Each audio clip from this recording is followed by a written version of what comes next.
Hi friends, good Sunday. ಮೊದಲನೇದಾಗಿ ಶುಭ ಸುದ್ದಿ ಏನಂದರೆ, ಇವತ್ತು ಅಂಡರ್-19 ಏಷ್ಯಾ ಕಪ್ನಲ್ಲಿ ಪಾಕಿಸ್ತಾನ ವಿರುದ್ಧ ಭಾರತ 90 ರನ್ ಗೆದ್ದಿರೋ ವಿಚಾರವನ್ನು ಅತ್ಯಂತ ಸಂತೋಷದಿಂದ ಹಂಚ್ಕೋತೀನಿ. ಎರಡನೇದಾಗಿ ಅದೇ ರೀತಿ ಭಾರತ ದಕ್ಷಿಣ ಆಫ್ರಿಕಾ ವಿರುದ್ಧ 3ನೇ T20 ಪಂದ್ಯ ಧರ್ಮಶಾಲೆಯಲ್ಲಿ 115ಕ್ಕೆ ಆಲ್ಔಟ್ ಮಾಡಿರುತ್ತಾರೆ. ಈ ಕ್ರೆಡಿಟ್ ಹರ್ಷದೀಪ್ ಅವರು ಮೊದಲೇ ಓವರ್ನಲ್ಲೇ ಒಂದು ವಿಕೆಟು, ಟೋಟಲ್ 13 ರನ್ನಿಗೆ 2 ವಿಕೆಟ್ ಪಡೆದಿರುತ್ತಾರೆ.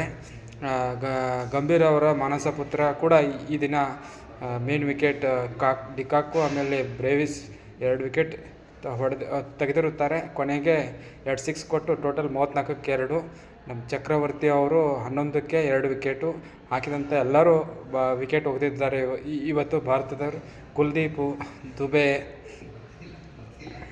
ಒಂದೊಂದು ವಿಕೆಟು, ಹಾರ್ದಿಕ್ 1 ವಿಕೆಟು. ಹಾರ್ದಿಕ್ದು ಒಂದು ವಿಶೇಷ ಏನಂದರೆ, ಈ ಪಂದ್ಯದಲ್ಲಿ 100 ವಿಕೆಟು, ಹಿಂದಿನ ಪಂದ್ಯದಲ್ಲಿ 100 ಸಿಕ್ಸು. T20ಯಲ್ಲಿ ಭಾರತ ಈ ದಿನ ಪವರ್ ಪ್ಲೇಯಲ್ಲಿ ಕೇವಲ 25 ರನ್ ಕೊಟ್ಟಿರುತ್ತೆ, 3 4.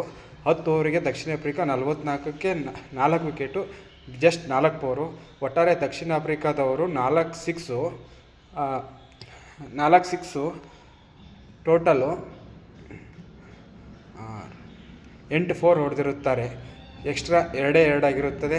ಒಟ್ಟಾರೆಯಾಗಿ ಭಾರತ ಅತ್ಯಂತ ಸಂತೋಷದಿಂದ ಹೇಳ್ತಾ ಇದ್ದೀನಿ, ಭಾರತ ಈ ಪಂದ್ಯ ಗೆದ್ದೇ ಗೆಲ್ಲುತ್ತೆ. 2-1 ಲೀಡ್ ಇರುತ್ತೆ. Thank you friends.